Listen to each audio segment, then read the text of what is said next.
य संस्कृताय मित्राणि श्रीगुरवे नमः। वंदे वेदमातरम्। महाकवि शूद्रक की राजधानी विदिशा से मैं तेजेंद्र आचार्य आप सभी का पुनः स्वागत करता हूँ। आज हम अलंकारों के बारे में जानने जा रहे हैं। अलंकार जो हैं यह काव्य शास्त्र के सबसे प्रसिद्ध रूप हैं और इनमें बड़ी समस्याएं भी आती हैं बहुत सारे लोगों को। तो आज हम इन्हीं पर चर्चा करेंगे और इन्हें आंग्ल भाषा में कहते हैं फिगर्स ऑफ स्पीच, है ना। और यह जो संस्करण हम देख पा रहे हैं, यह जो इतना क्रियाक्रम हम देख पा रहे हैं, यह सब चंद्रगुप्त भारतीय जी के द्वारा है, इसलिए हम उनको धन्यवाद देते हैं। सर्वप्रथम हम अलंकार शब्द की व्युत्पत्ति जान लेते हैं, क्योंकि व्याकरणम बिना वाणी, तो व्याकरण से शुद्ध होना चाहिए, तभी तो हम अलंकार शब्द को आगे अलंकार के बारे में जान पाएंगे जब हम अलंकार को जान लेंगे। तो अलंकार शब्द को जान लेते हैं। तो अलंकार शब्द जो है वह अलम उपसर्ग उपपद पूर्वक है और यह अव्यय संज्ञक है, इसलिए उपपद है यह एक, ठीक है, यानी पूर्व पद मान लीजिए आप। और इसमें क्रि धातु है, मूलतः इसे डुक्रिय करणे कहते हैं, है ना। डुक्रिय द्रव्य विनिमय अलग है, यह डुक्रिय करणे धातु है। और इसमें घय प्रत्यय करने पर, घय ऐसा वाला घय है, यहाँ या लिखा है, तो या नहीं है, वो या है। तो ये घय प्रत्यय करने पर अगर आप करेंगे तो अलंकार शब्द की उत्पत्ति हो जाएगी, है ना। और अलंकार को हम एक प्रकार से और लिख सकते हैं, यहाँ लिख कर बता देता हूँ, ऐसा भी लिख सकते हैं अगर आप चाहें तो। यह क्रि धातु में घय प्रत्यय करने पर कार बन जाता है और अलम उपसर्ग है और आगे का वर्ग था, इसलिए का ही पंचम वर्ण ङा आ जाएगा, तो अलंकार हो जाएगा, ठीक है। अस्य तिस्रः व्युत्पत्तयः भवन्ति अथवा संति। इस जो है अलंकार की, अस्य कस्य, अस्य अलंकारस्य तिस्रः व्युत्पत्तयः, है ना। इस अलंकार की 3 प्रकार की व्युत्पत्तियाँ होती हैं। तो वह कौन कौन सी हैं? तो एक है कर्तृप्रधान, जिसमें कर्ता प्रधान हो, कर्तृवाच्य में वह है अलंकरोतीति अलंकारः। जो अलंकृत करता है वह अलंकार होता है। तो किसको अलंकृत करता है ना। तो काव्य शास्त्रम अलंकरोति, पद्यम अलंकरोति, श्लोकम अलंकरोति, है ना। जो हमारे काव्य को अलंकृत करता है, जो हमारे श्लोकों को अलंकृत करता है, हमारे छंदों को अलंकृत करता है, वह अलंकार होता है, ठीक है। स्त्रियों को अलंकृत करने वाले अलंकार अलग होते हैं, ठीक है। फिर एक कर्ण प्रधान है, इसको आप कर्मवाच्य के अनुसार मान सकते हैं। अलंक्रियते अनेनिति अलंकार, जिसके द्वारा अलंकृत किया जाए, है ना, उसको अलंकार कहते हैं। अब यहाँ भी किसको अलंकृत किया जाए, तो वही काव्य शास्त्र को अलंकृत किया जाए। फिर अगला भाव प्रधान, जिसमें क्रिया का प्रधानत्व रहता है, वह भाव। अलंकरणम अलंकारः अथवा अलंकृति अलंकारः। जहाँ अलंकरण हो, जो अलंकरण हो उसको अलंकार कहते हैं, अथवा जो अलंकृति हो, जो उस पद्य की महत्वपूर्ण इकाई हो, जिसको हम देखकर आकर्षित होते हैं उस पद्य की ओर, उसको हम अलंकार कहते हैं। जैसे आप और किसी श्लोक की ओर आकर्षित उतने जल्दी नहीं होंगे जितने जल्दी अलंकार युक्त श्लोक की ओर आकर्षित हो जाएंगे। जैसे ननो जो इत्यादि श्लोक है, अब इसमें आप देखकर आकर्षित हो जाएंगे इसको पढ़ने के लिए। ऐसे ही विकासमयी और जगती समार्गणा, विकासमयी और जगती समार्गणा, विकासमयी और जगती समार्गणा, विकासमयी और जगती समार्गणा। अब इस श्लोक के ऊपर भी आप बहुत ज़्यादा आकर्षित हो जाएंगे। यद्यपि यह एक लेखन शैली है, काव्यात्मक ही है, पर यह अलंकारात्मक भी है ना। तो इसमें महायमक अलंकार है। तो ऐसी स्थिति को देखकर आप लोग जरूर इसको पढ़ने के एक बार ज़रूर सोचेंगे कि यह है क्या।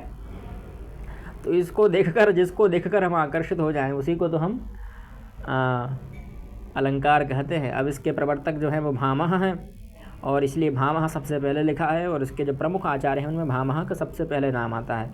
और दंडी, वामन, कुंतक, उद्भट, रुद्रट, रुय्यक, जयदेव इत्यादि कई आचार्यों ने इस सिद्धांत का प्रतिपादन आगे किया है। जयदेव ने अपने जो चंद्रालोक के पंचम मयूख में अलंकारों का विस्तृत वर्णन किया है ना। फिर भामह ने जो परिभाषा दी अथवा अलंकार के बारे में कहा उन्होंने कि नकांतमपि निर्भूषम विभाति वनिताननम। जैसे वनिता अर्थात स्त्री का आनंद जो कांत है उस कांत को पसंद नहीं आता है। कांत मतलब उसका प्रिय। जैसे प्रिय का प्रिया का मुख प्रिय को पसंद नहीं आता। कैसे? निर्भूषम, बिना आभूषण के। जब वह नथनी पहनेगी, कर्णफूल पहनेगी, मांग टीका पहनेगी, अच्छा सुंदरता के साधनों का प्रयोग करेगी, हार पहनेगी, हाथों में कंगन पहनेगी, अंगद इत्यादि जो स्वर्ण आभूषण हैं उनको धारण कर लेगी, उसके बाद जो उसका प्रिय है वो अपनी प्रिया को पसंद करेगा। तो उसी प्रकार से काव्य भी जब अलंकृत हो जाए अलंकारों से, उसी के बाद वह विद्वानों को पसंद आता है। इसलिए अधिकतर विद्वान जो हैं, लेखक जो हैं, वह अलंकृत शैली का ही प्रयोग करते हैं, अलंकार युक्त शैली का प्रयोग करते हैं, यानी अलंकार जिसमें प्रयुक्त हों। ठीक।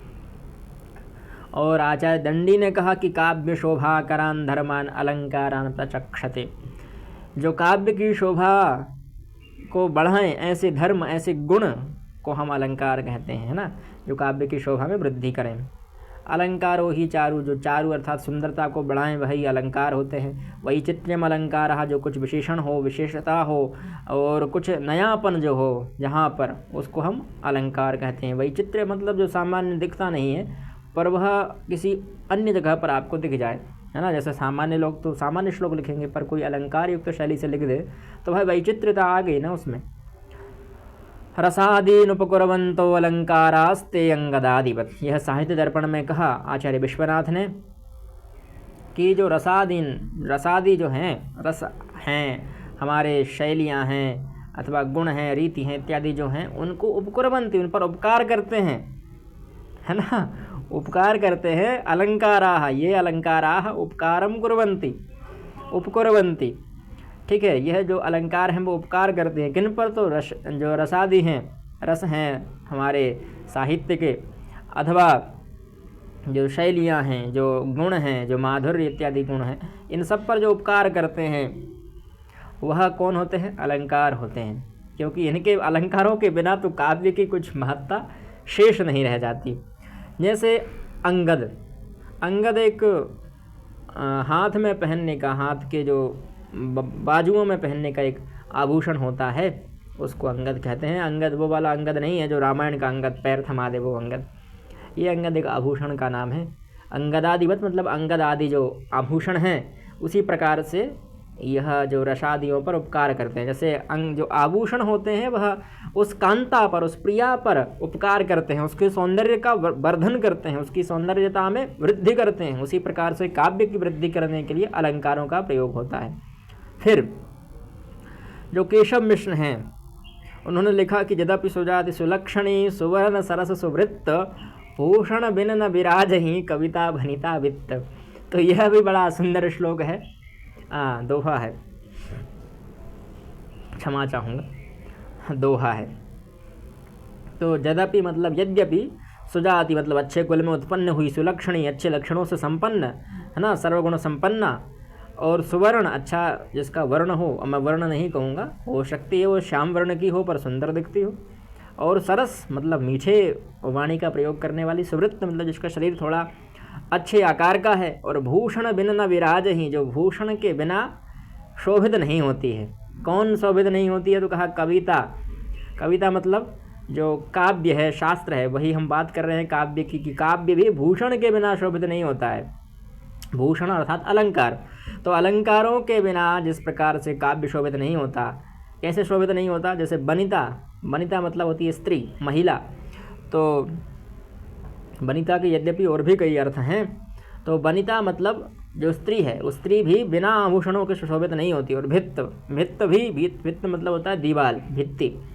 तो ऐसे ही जो भित्ति है, दीवाल है, वह दीवाल भी सुंदर नहीं लगती। हम दीवाल पर क्या करते हैं? फोटो टांग देते हैं, कुछ अच्छे प्रकार के चित्र लगा दिए, कुछ डिजाइन बना दी। तो हम क्यों करते हैं यह सब? क्योंकि वह अच्छे कलर से पुती हुई है ना, आपने नेरोलैक पेंट करवा दिया है उस पर, कोई आवश्यकता नहीं है, पर इतना सब क्यों कर पा रहे हैं? अच्छी पुट्टी करवाई है उस पर, फिर पेंट कर दिया है। उसके बाद अगर आपने गाँव में देखा होगा तो जो मिट्टी की दीवार, उन पर कितनी अच्छी कलाकृतियाँ की जाती हैं। हमारे जो बूढ़े पुराने हैं और माताएं बहनें हैं, वो कितनी अच्छी कलाकृतियाँ कर देती हैं उन पर। जब कोई विशेष त्यौहार आता हो, अमावस्या पूर्णिमा आ जाए, तो बढ़िया उसको लीप दिया जाता है, फिर जो चूने से अच्छी सुंदरता बना दी जाती है उसकी। कितना सुंदर लगता है वह दृश्य। तो वह कब लगता है? जब उस पर कुछ अलंकरण किया जाए, अलंकृत हो जाए, जब उसके बाद वह सुंदर लगती है दीवार। वैसे तो वह बहुत अशोभनीय लगती है, पर जब उस पर गोबर का लेप हो जाए, अच्छी डिजाइनें बन जाएं, उसके बाद अगर आप उस पर ध्यान देंगे तो फिर वह आकर्षण का विषय बन जाता है। तो उसी प्रकार से जो कविता है, स्त्री है और भित्ति है, यह तीनों भूषण के बिना सुशोभित नहीं होती हैं, इसलिए भूषण की बहुत आवश्यकता है। तो आज के इस एपिसोड में हम यहीं तक रखते हैं, लक्षणों तक ही। यानी आप सभी लोग लक्षण समझ गए होंगे अलग अलग आचार्यों के मत में। अब अलंकारों की संख्या क्या है अलग अलग आचार्यों के मत में, वह हम अगले एपिसोड में देखते हैं। ठीक है। जयतु संस्कृतम, जयतु भारतम।